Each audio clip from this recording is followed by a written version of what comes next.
And welcome to another edition of the Sam Walker OBX News podcast. And joining me now, and I'll probably screw it up about a half dozen times, and I know he's used to this because even the big time anchors he gets to talk to on a regular basis do it.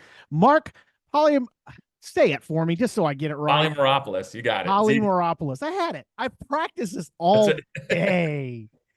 Anyway, you've seen Marc's work on a bunch of networks around the country. MSNBC is a regular contributor there.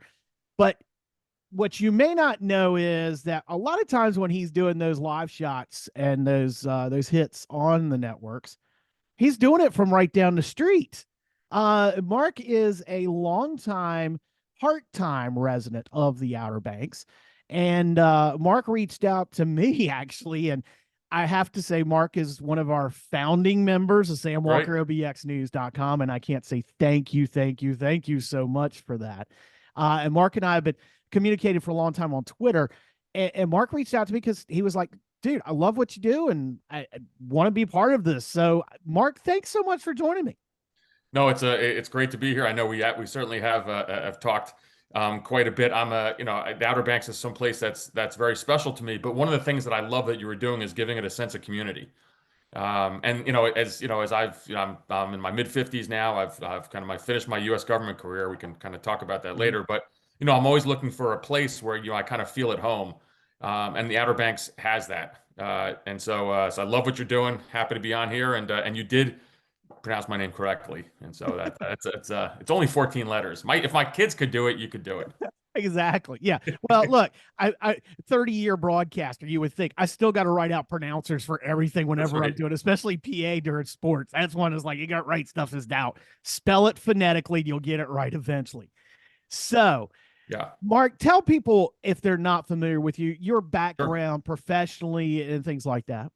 So I worked for 26 years for the CIA, an organization that has a lot of course, mystique, but it's actually made up of kind of regular people, and probably Outer Banks residents and visitors wouldn't know it, or maybe they would, but there's a heck of a lot of CIA officers, current and formers, who are kind of percolating about. It's a place, only about 5.5 hours from Northern Virginia, from DC. But I worked for 26 years, spent the most of my career in the Middle East. I've served in places like Syria, Jordan several times, Egypt, Kuwait, and then several years even in Iraq and Afghanistan. And I ended up retiring in 2019. But the Outer Banks was a place that I went to when I was actually, before I joined the CIA, when I went to in college, when I grew up in New Jersey. But ultimately, it's a place where we spent what we call our R&Rs, our breaks from overseas deployments, and then a really memorable time for me after I came back from Afghanistan for a year in 2012. I did kind of my 6 weeks of kind of getting my head screwed on straight. So really a magical place for us after a kind of a pretty wild career at CIA. But you know what? Here's the thing: if you're walking around the Outer Banks and you see someone like with a U.S. Embassy Baghdad T-shirt, Mm-hmm. probably they were my old colleagues. Okay. That's a good hint. That's a good way We're to gonna have find your, them. yep. Well, let's start out. You went to the Citadel, right? I see the Citadel pennant up there over your shoulder. Is that correct, or is that No, not so correct? I went to Cornell University, Oh, but you I went have to a Cornell. but I'm really excited. I'm actually teaching at the Citadel as an Okay. adjunct professor next year, and so yeah, I'm going to do it, going down there maybe once a month for office hours, do it remotely. But I found a location which again, a little bit similar. I'm looking for a beach spot. Mm-hmm. So Charleston's an incredible town, great food. It's going to really affect my waistline. I'm scared. I thought the Outer Banks was bad, as I go on an eating fest throughout the summer and the fall. But the Citadel is going to be a neat place. I love, one of the things that I found at the end of my career, and perhaps Sam, you kind of, as you're in broadcasting for 30 years, you understand this, is the notion of passing the torch. Mm-hmm. So there's, I can, I'm happy to, and I'll invite all the invite to all the listeners, like, you can meet me at, what is it, at Backside, at Yeah. the outdoor bar from roadside. I'll tell you CIA stories all day.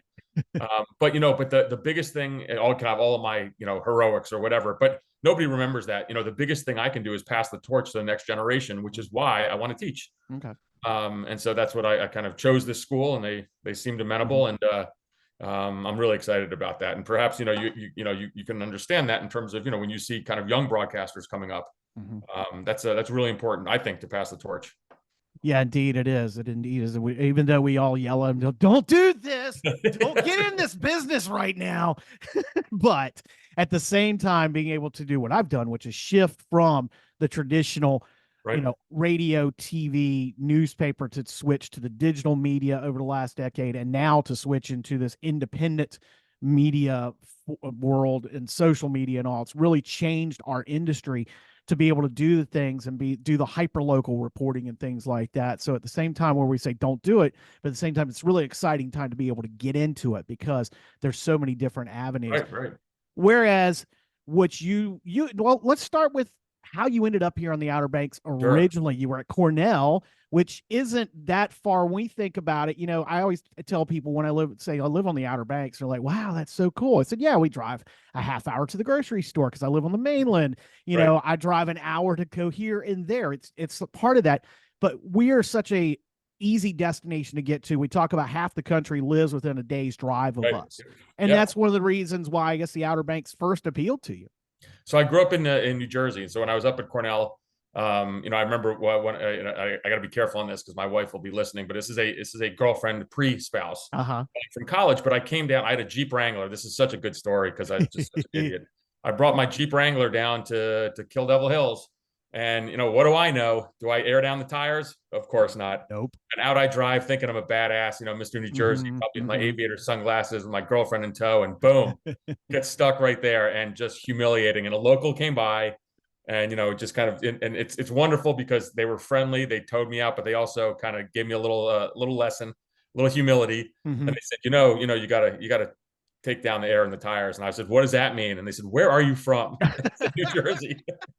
So I learned, and actually it's funny because I've had multiple Jeeps after. Now I have a whole bunch of pickup trucks, and it actually started my love of taking the trucks out or the Jeeps on the beach, which of course you can do in the off season, but then certainly up north, although you got to get permits now, which is kind of annoying, but it's a funny story, and that's the first time I came down, and it was just this idea of this place that was remote that still had a character to it. It's not like the Jersey Shore. There's no boardwalk. There's no huge hotels. There's not kind of that schlockiness. And there's a charm. I'm still kind of fallen in love with the idea that pirates were here, long, long time ago. And it was a place that just seemed so kind of remote and far away. Even when I first met my wife in 1996, and this is the first time we came together before, we got the house much later, but in 1996, before we were married, we came in the off season with a whole bunch of friends from the CIA. So there you go. And we got a CIA house down in Ocracoke. Mm-hmm. And we drove our vehicles down there, did some fishing, and it was just wild. Off season. What's the great place for shrimp down there? What's the pub? Howard's Pub, right? Powers Pub, yep. And so just really neat. So here I start falling in love with this place because it just had that kind of mystique to me, and it just kind of stayed on in our lives. As then we in all of our summer breaks from our overseas deployments, we'd come here, and then amazingly in 2011, my father-in-law approached us and said, hey, you keep talking about the Outer Banks, like we want to kind of get a family house for my wife and my wife's family, that the kids and everyone to use. And that kind of started the migration down, in which we're spending almost maybe a week a month down there, but just a magical place to me. Well, I was going to ask you talked about Ocracoke because the Ocracoke is kind of, when you live here, that's the Outer Banks that we go to get away to, either Yeah. there or for us personally, it's Frisco. Right. We go to Hatteras to get away. But Ocracoke is the true locals getaway, especially in the off season. If we don't leave, half the people that live here end up somehow have ties to Central and South America and have yet to figure it out, other than Yeah. the surfing and Yeah. then the charter fishing industry, how many guys that go down and work the Pacific in the winter. But it's just crazy how that goes. But for us, Ocracoke is our getaway Yeah. to go away. And you got to experience that with the off season, how much of a different life it is Yep. there. Even in the summer, how different it is, but in the winter especially. I love it in the winter. We're just down. That's why we tried to do this pod a couple days ago. But just we were down, and I mean, wind was blowing 50 miles an hour. There was flooding, and I love taking. I throw these videos on social media. It's just fun, and you'd be surprised after how many people come up to me. I'm sure this happens to you too. They love this stuff. They love kind of following the Outer Banks journey. Yeah. But the winter is a place where I can go over to Wee Winks, the deli up in Duck. and just chat with the locals about the gossip, what's going on in the town, all that Mhm. everyone's mad at someone for this or that. How many new police officers have been hired, what's happening with the bridge that's never going to be built, Mm. all the kind of the usual stuff. And also get into restaurants. There's fantastic restaurants in the northern Outer Banks that in the summer you can't go. Like I'm not Right. waiting 2 hours online anywhere. And so it's just and it's fun. And so we'll go in there and I'll sit, we'll spend my wife and I'll spend a couple hours talking to the whole staff, Mm. the cooks and the waitresses and stuff like that, because we do really want to feel part of the community. But one thing I failed to mention, Sam, before is, and I think what really solidified the Outer Banks for me, I spent a year in Afghanistan. I ran a CIA paramilitary base in Eastern Afghanistan from 2011 to 2012. And when I Mm. came back, I was tired. We just got in the house and I came down for 6 weeks. And my family was coming down back and forth, but this was my decompression time. And I think this is what kind of solidified the bond I have. I always call it my happy place. Mm. If you follow me on Twitter, I'll always, talk about that. But there was kind of a mental rejuvenation, that I go through, just about and it's, for me, it's the beach, it's the sea. And I don't really need to do much, whether getting up early, taking a walk. But for me, that's huge. And the other part too is there's still places to explore. We went to, oh God, where did we go? Just the other day in O'Neill's. Is that right? Yeah, O'Neill's Harvest down in Wanchese. Which I loved. Everyone's kind of obsessively watching, what is it, Wicked Tuna, Yeah. or what. And so just going down there, we kind of hanging out with the folks in the fishing industry and having some great food. And so I still keep finding places Mhm. that I love. And so that to me, it's still a journey for us. The big thing will be if we ever make the big move Uh-huh. and actually move down there. So right now it's a couple days a week, a month, but boy, it's a special place. And that time in Afghanistan really was really kind of solidified it. Mm. I have this emotional bond to OBX.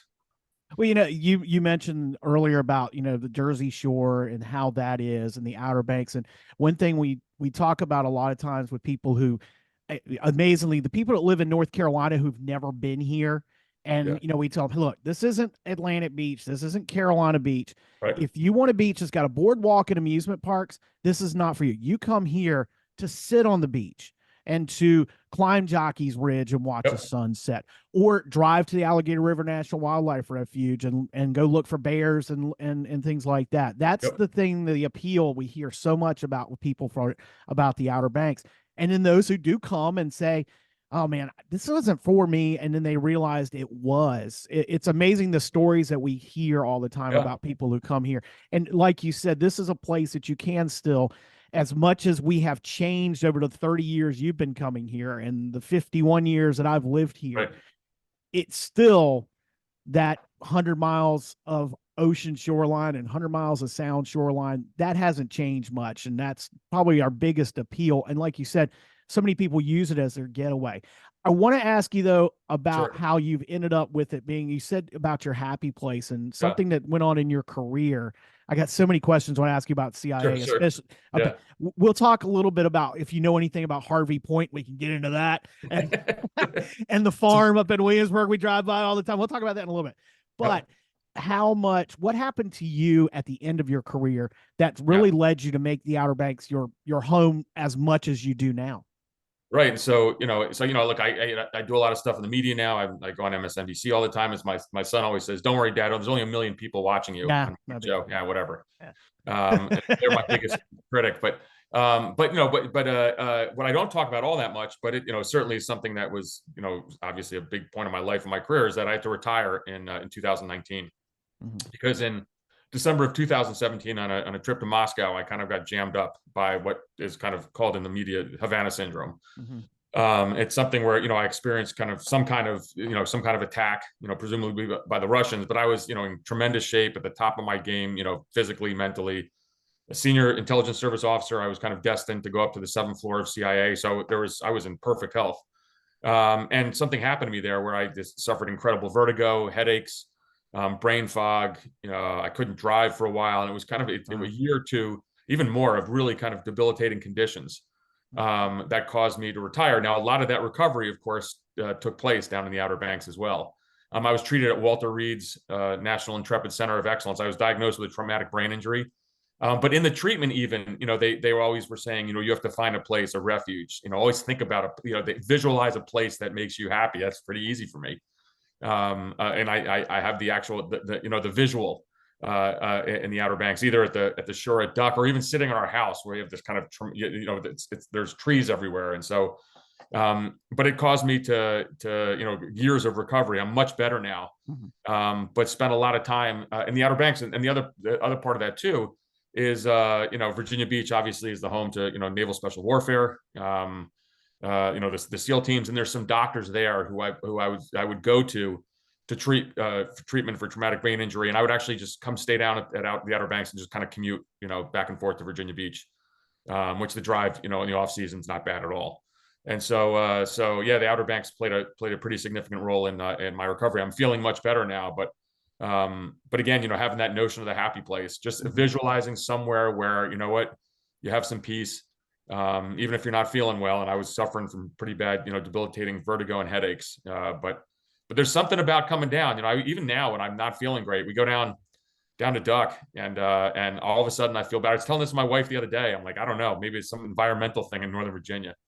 But just getting down to Duck really helped in my recovery. Still does now. And then you turn that into becoming an author. Yeah. I wrote a book. It's called Clarity in Crisis: Leadership Lessons from the CIA. I have your copy. I still got to mail it to you. Okay. No worries. It's actually in my truck right now. When you put something in the back of your vehicle, and you kind of keep driving by the post office every day. So I have your address and everything. But it's a book on leadership, and it's basically it's just one of these crazy things. When I retired, I was talking to a friend of my stepbrother, and he's a big Hollywood agent. He's like Ari from the Entourage. Okay. And I said, hey, I want to write a book on leadership, because I've learned a thing or two in places like Iraq and Afghanistan. And he said, hey, I have some friends at William Morris Endeavor, WME. Go see them on Madison Avenue. And so I just walked right in the door, gave them my book pitch. They told me I was going to fail. That no way. They were only doing this kind of out of respect for my high school friend, and pissed me off a little bit. And so I went back, wrote a 40-page outline, came back there a month later, and had a book deal with HarperCollins. And so I wrote a book on leadership, which is just talking about how to lead in crisis situations, which, interestingly, as it comes out a couple of years ago, right during COVID, it was, when I say perfect, COVID certainly was terrible, but it was, it didn't only apply to my old world in special operations and intelligence. It's, how do teachers deal with COVID in the classroom? What about firefighters? What about hospital workers? Just kind of regular people. And some principles and how you can build these resilient teams. And I've had a blast doing it. I'm a baseball fanatic, so I've run around the country talking to college baseball teams about this all the time. But I've also talked to Google and Instagram, and I just got back from the Virginia Military Institute. I go to the Naval Academy all the time teaching leadership. So it's one of those things I've kind of found on the side that I've really enjoyed. But here's the crazy thing. So I have this book. Here, Sam, you have to help. The podcast has to help. Okay. I went to Duck's Cottage, and I'm like, hey, I wrote this book. And they said, this is before the ownership flipped, so maybe I got to go back there. But I'm like, hey, can we do a book signing here? And they're like, leadership books don't really sell much for this. So we got to do it next time I'm down there, maybe in the summer. We got to do some kind of book event. Okay. Oh, we'll make that happen. We will make that happen. We will make that happen. Talking to Marc Polymeropoulos here on the Sam Walker OBXnews.com podcast. All right. So you are CIA. We're going to get to the current event stuff later on, but there's two things close by here that maybe you can shed a little light on. One that people drive by and don't realize they drive by when they're coming to the Outer Banks or going from the Outer Banks, when they're vacationing, like us who love to spend time in Williamsburg and go to Busch Gardens. And there's those fences, and there's this place that's right off of 143. I can't remember what's the end of the road there. I've completely forgotten. But anyway, there's right this near place, Pierce's barbecue pit. Right. Yeah, exactly. It's next to, exactly. It's across the interstate from Pierce's. Exactly. Yeah. And there's been a certain author that's written about things that went on there back in the 80s, Tom Clancy, but it's known as The Farm, but it's got a formal name to it. What's the story there? So, I'm not supposed to talk about the story there. So, I know the way I get around this is I have read in books that is where a training facility is located. But, it's probably the worst kept secret. Right.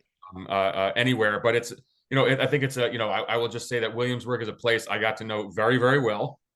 I spent a lot of time there, and I think that it's for many, it's I would imagine, assuming it's a rite of passage that in one's career, you go somewhere in the United States, presumably Mm-hmm. places like that, and you spend time learning what's called tradecraft. It's learning how to be an intelligence officer. And for me, I was an operations officer, case officer. That means how to spot, develop, handle, and recruit spies, Russians or Chinese or Iranians, how to evade surveillance, so how to run surveillance detection routes. And so that type of tradecraft training just takes, it's not rocket science, but it's a lot of time management, and it's a lot of time on the street in various locales. And so I will tell you that I do know every square inch of Williamsburg. Ah, okay. And Yeah. Pierce's is one great place. That's good barbecue. I'm a big fan there. It is if you like Virginia style Yeah, barbecue, which is the tomato based chopped, but it's a different flavor than Eastern North Carolina, which is the real right. barbecue. Okay. That's okay. I'm That's, not gonna by the way, that's the halfway point on our drive, like exactly halfway. really. Yeah. Yeah, it's crazy.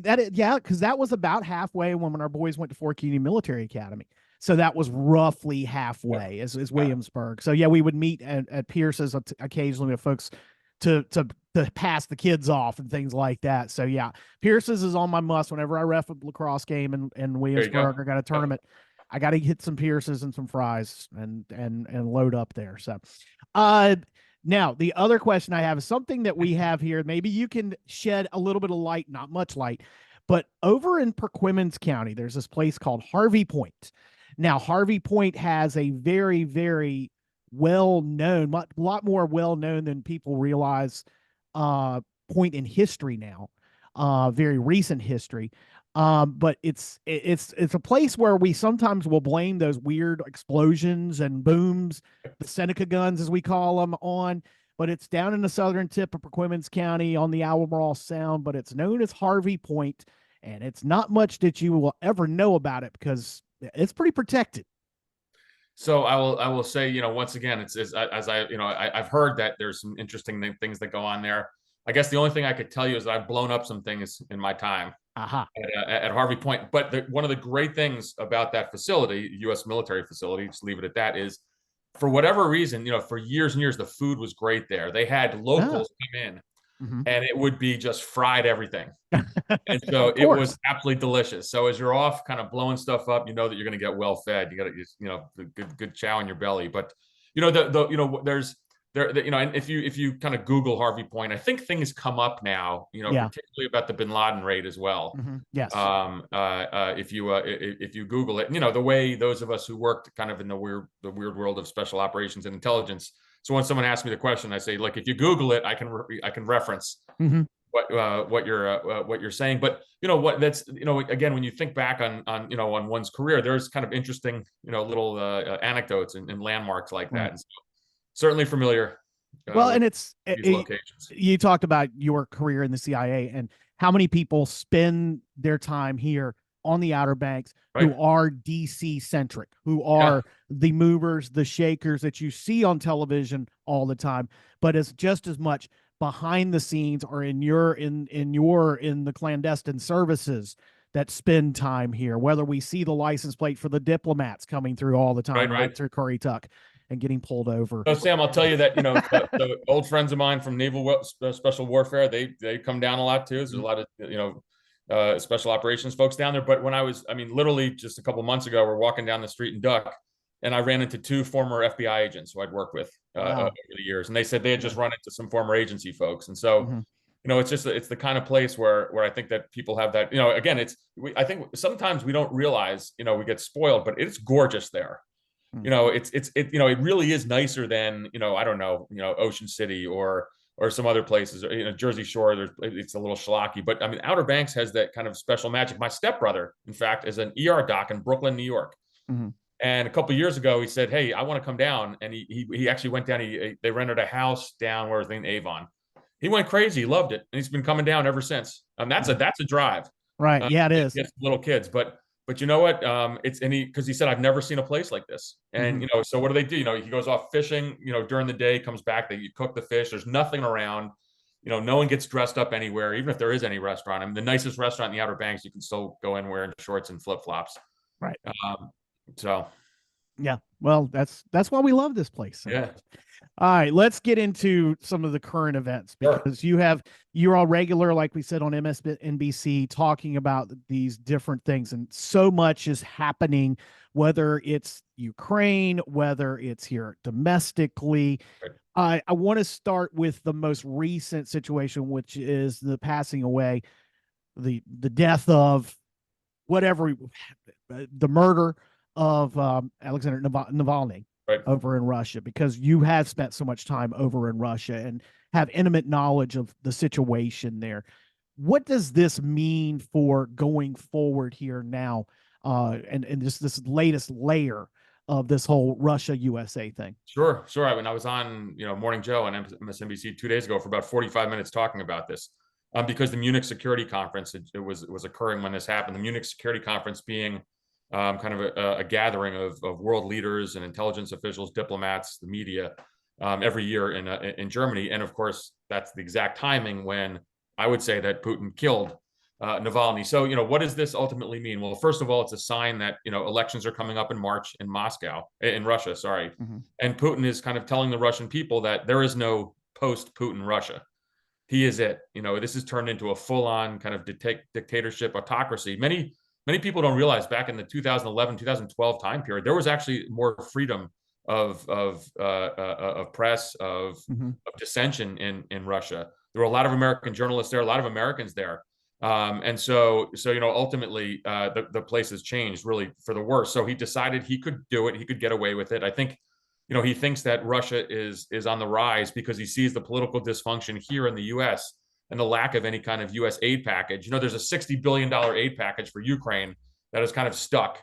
Mm-hmm. And so, Putin understands that. And then, as the Ukrainians are running out of ammunition and air defense, they just evacuated a town in eastern Ukraine. So Russia is, they're looking a little better right now in his view. And so, I think that is really worrisome for the United States, and for Europe, and really for the international community. So it's going to be, incumbent. I think the way to honor the death of Alexei Navalny, who was a titanic figure kind of in the Russian opposition, the only one, but really an inspirational figure in the globe, around the globe. But the way to honor him is to pass that aid package, to help our Ukrainian allies. And, it remains to be seen if we'll do it. I hope we do. I hope this shames enough people to understand that we have to stand kind of firmly with our allies against, Russia, which is a kind of a pariah terrorist state. I mean, let's just be clear. This is not a competitor. It's an enemy of the United States. What is so appealing about Putin, about the way the Russian government has evolved over these last 2 decades since the fall of the Berlin Wall? What's so appealing about it to so many people here in the U.S.? It's so this is the saddest thing for me, is someone, so if you're an old Cold Warrior, I mean, we battled communism, we battled the Soviet Union. That's what Putin is. He's not an ex intelligence officer. He still is, and a KGB officer, and then head of the FSB, the internal service. And so, he always says the greatest tragedy was, in world history was the collapse of the Soviet Union. And so, but it's strange to me, and it's sad politically. I don't know how this has happened. There's kind of a wing of the Republican Party that's turned, isolationist, and that's not unusual in American history. But what is sad is that some seem to be celebrating what they think are some strengths of Putin, is that he's strong, that he can do whatever he wants. He has no opposition. I think that's really misinformed. I think that, Ronald Reagan and John McCain would be kind of rolling in their graves, because fundamentally, kind of the platform of the Republican Party for so many years was strong foreign policy and kind of anti-communism, a policy against the Soviet Union. How this has happened is one of those kind of great mysteries, and I think it's something that I'll never understand. But the way to kind of counter that is just to kind of talk about, all the bad things that Russia does. They kill their opposition. They put bounties on our forces in Afghanistan with the Taliban. They interfere in elections globally, not only ours but all over Europe. There's still Russian intelligence activities around the world. They've tried to kill Russian defectors, not only in Europe, but they also have come after them in the United States. And so I think it's a matter of just trying to educate people. I mean, I would hope we have a lot of, political, dysfunction in the U.S., but the appeal to Putin, from in some American circles, something I certainly cannot fathom, but it's pretty troubling. How much of it is deep throats follow the money? Because, like you said, by lowering dissent and keeping his power, how much of that is funneling money into political campaigns, Yeah, etc., sure. to keep him in place so that there is a weaker foreign policy in the United States? Right. I mean, so if you look at Russian active measures, Russian intelligence operations, they've been doing this for decades. And so, the idea is to stir the pot. And so it's to sow dissension. Now, the Russian intelligence services did this in 2016. If you look at a lot of the indictments that kind of came down, they would take hot button issues Mm-hmm. in the U.S., whether it's Black Lives Matters or the Second Amendment. These are real legitimate issues, but they would through their they actually had agents coming to the U.S. and kind of stirring up the pot, stirring dissension, because ultimately it's a zero-sum game. If Putin sees it's any way to kind of weaken America, he will do so. And in a sense, it's the idea of trying to weaken Western resolve. He does not believe in our way of life, our way of government. It's anathema to him, and it's something where unfortunately we're a ripe target sometimes. And we see it even in the last 24 hours. There's this the Department of Justice just indicted a Russian who basically was making up, fabricating all of this information that Joe Biden and Hunter Biden were part of this kind of crazy crime family. Well, we learned that this individual was working with Russian intelligence to do so. Mm-hmm. I'm not making a political statement. It's a fact. But I think it's a pretty good sign that the Russians are still at it and up to no good. And guess what we have coming up in 2024? Presidential elections. Yeah. And this is going to be a miserable year. There's no doubt, in my view, because of overseas, and it could be also interference from the Chinese and the Iranians as well. We don't seem to be able to find a way to combat it. We'll stop there because we could probably go another hour as far as the Middle East stuff. But I wanted to wrap up with give people how they can find out about you, your book, all that stuff, and at the same time find out a way that we can get you. We will get you a book signing around All here. right. So I'm on Twitter. It's at @mpolymer. So MPOLYMER. I have a website, marcpolymeropoulos.com. The book is Clarity in Crisis: Leadership Lessons from the CIA, which is on Amazon. And I'm also actually doing a podcast now. It's called the Above Average Intelligence Podcast on the Deep State Radio Network, which is basically it's an intel podcast that I do each week. I bring in my friends from the intel community, and we chat about the intelligence world for half an hour. And the last piece is, amazingly enough, people have reached out to me, and I've met them like for a beer in the Outer Banks before. Certainly up in Duck at places like Backside. That's my favorite hangout spot, kind of the outdoor little kind of surfing place there with the tiki bar. But I'm always happy to engage folks. I'm certainly approachable. Not that difficult to find. Maybe that's a bad thing. Probably a lot of people out there from terrorist groups who want to maybe do some harm, but ultimately I'm very accessible. If you write me an email, if you come up to me, I always talk to people. Mark, thanks so much for taking the time. And again, thank you so much for supporting the work we're doing here at samwalkerobxnews.com. I will be forever grateful for all the folks who jumped in here in these first few months to back this and to push it forward. And thanks so much for reaching out and wanting to be a guest. Thanks, Sam. Awesome. Keep up the great content. I read it every day. You certainly post a lot, so I'm always reading stuff. It's always interesting. And I'm always asking my wife, hey, check it out. Look what's happening to this business or that. So keep it up there. You have a great audience and a lot of people who care about the future of the region. So thank you. Thanks, Mark.